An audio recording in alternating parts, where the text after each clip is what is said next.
So let's say, for example, the chief complaint for this particular patient is neck pain on the left.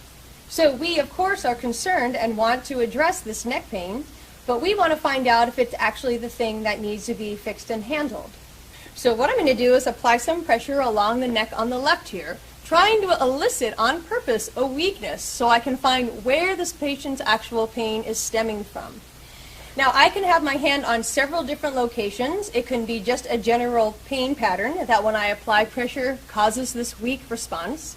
I might also be hitting specific acupuncture points and or meridians from an acupuncture standpoint.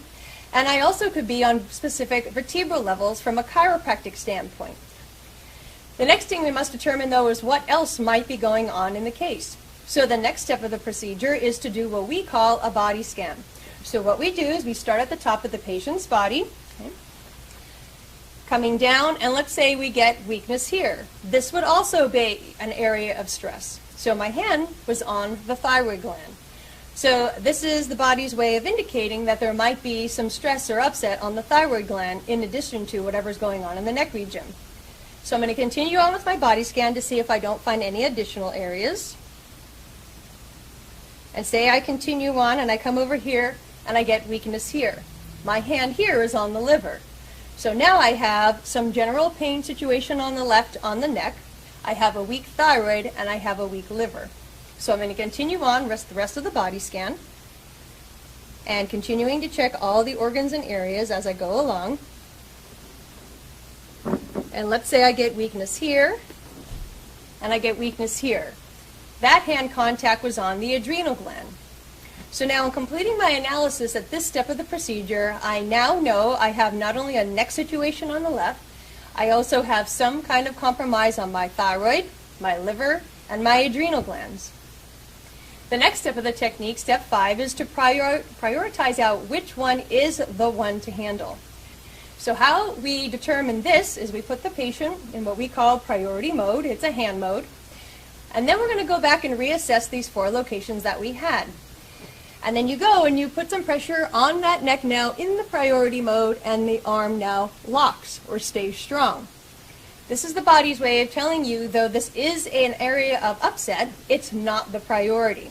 So now I need to go to the other 3 locations that I had to determine if one of those might be the actual underlying cause and priority to what's holding that neck problem in place. So what I do is I'm going to put my hand here again on the thyroid, and let's say that locks as well. So again, not thyroid. So the thyroid is not the situation we need to take care of first and foremost.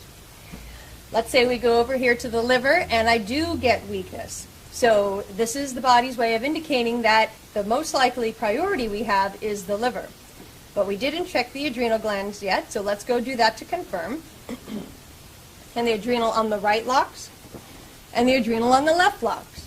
So again, this is the body's way of indicating to us via the muscle test that the liver is the priority that we need to handle first and foremost. There are many different reasons why we experience ill health. So we need to find out if any of these toxins or poisons are interfering with this liver function. So the first thing we're going to do is grab test kits. And what we have in these test kits are the homeopathic frequencies of different items. So on this side of my test kit are foods.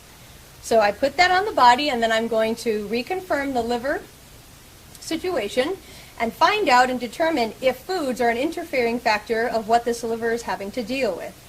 So if I put this on and I get a weakness, no lock, that's the body indicating that there isn't any situation regarding foods. I will then flip the test kit over, and I will confirm or determine if there's immune challenges in the way. And again, if I were to experience a weakness or no lock, that's the body's way of indicating that we do not have immune stressors in the way. I then continue on with this procedure, and we have a chemical side, so we'll confirm if there's any chemical poisoning in the way, which there's not. We also do the most common heavy metals that patients and people are exposed to, and we get no lock again, so that again is telling us that there's not a heavy metal situation in the way.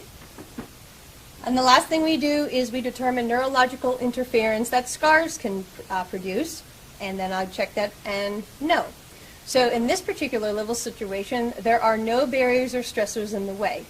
If there were, I would handle those right here and now, but for demonstration purposes, we're going to say that there aren't any interfering factors, which allows us to go on to the next step of the technique.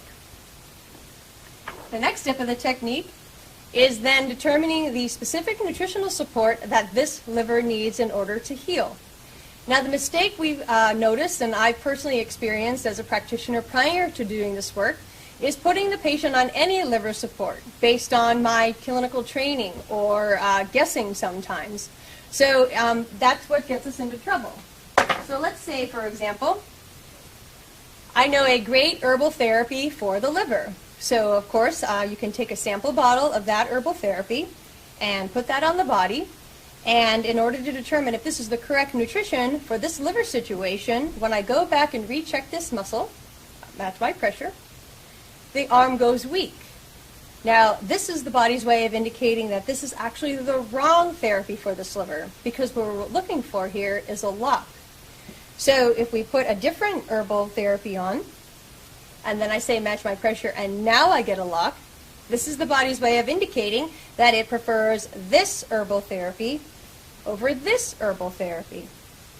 This allows us to be ultra-specific within this work, and instead of, again, having to rely on textbook protocols or magic recipes, clinical training, and or clinical hunches, we can literally communicate with the body via the muscle testing in determining which is the correct therapeutic nutritional support for this liver and this patient's liver alone. And when we do this, we get a lock. So now we know we have the correct therapeutic intervention for this particular liver situation. The next step of the technique, now I want to go back and reconfirm what this does for the other active areas. The ideal situation is that handling this liver situation will also provide energetic and therapeutic support to the thyroid, the adrenal glands, and of course this neck pain, why we're doing this whole analysis in the first place. So now we're certain we have a lock on our liver with our therapy for the liver support specifically. Then I can go back and recheck the thyroid and confirm. If I were to get a lock here, that's the body's way of indicating to us that the thyroid is actually very happy about the fact that we're going to be getting some liver intervention here. Because most likely what's occurring, a lot of the symptomatic and problems that you're experiencing from the thyroid is a reaction to and or a result from a dysfunctioning liver. So this would be the body's way of indicating that handle the liver, and you're also going to, in essence, handle the thyroid. We also go then and we can confirm that on the two adrenal glands on the left and the right that we found. And if they lock as well, then we also know that the stress that was being placed on these adrenal glands was stemming from a deeper underlying layer, an underlying cause, primarily coming from what we've determined here today being the liver. So the question then would be is, what does this do for the neck pain? So I go back now and I put some pressure in the exact same spot that I had it before, and I tell the patient to match my pressure, and if it locks, that's the body indicating that this nutritional support for the liver has an underlying layer to its chronic long-term situation of neck soreness and pain and subluxation that is stemming from an unresolved and undetected liver situation. So if I got a lock there, that is the communication that the autonomic nervous system is giving me via a locked indicator muscle. So now that we have done the complete analysis, there's one last step in order to determine the final approach we're going to be using, and that is to get the exact right dose that the patient needs to be on. We do not rely on what our training said, we do not rely on our hunches, and we don't even rely on what the side of the label says. What we want to determine is what is the exact correct dose for this autonomic nervous system and this particular liver situation that this patient and only this patient is dealing with. So how we're going to do that is we're going to take the bottle, put your hand over here, and we're going to dose this out one product at a time, one supplement at a time. So I put one in the hand, and I say match my pressure, and the lock is a way of the autonomic body to determining and telling me that one is totally acceptable. I then want to see if it can handle two. So I put two in the hand, I say match my pressure, and if I get another lock, that's the body's indications that it will be able to tolerate and utilize two. Let's say I put three in the hand and I actually go back and get this no lock phenomena. That's the body's way of indicating to me via the muscle test that 3 is actually overload. It's actually going to not get me the therapeutic results that I expect at the correct gradient for this individual's body. So I take the third one back out of the hand and reconfirm that I had it right at 2, and I get my lock here. And that's the autonomic nervous system's indication that 2 is the perfect dose for me. Now in building the program, if I happen to have other nutritional support on the body, and let's say I had 2 here, I would then go and do the same procedure for each of the individual bottles to dose it out. And this would allow me to build the most perfect tailor-made program for this autonomic nervous system's neck, thyroid, liver, and adrenals with the exact correct nutrition at the exact right doses.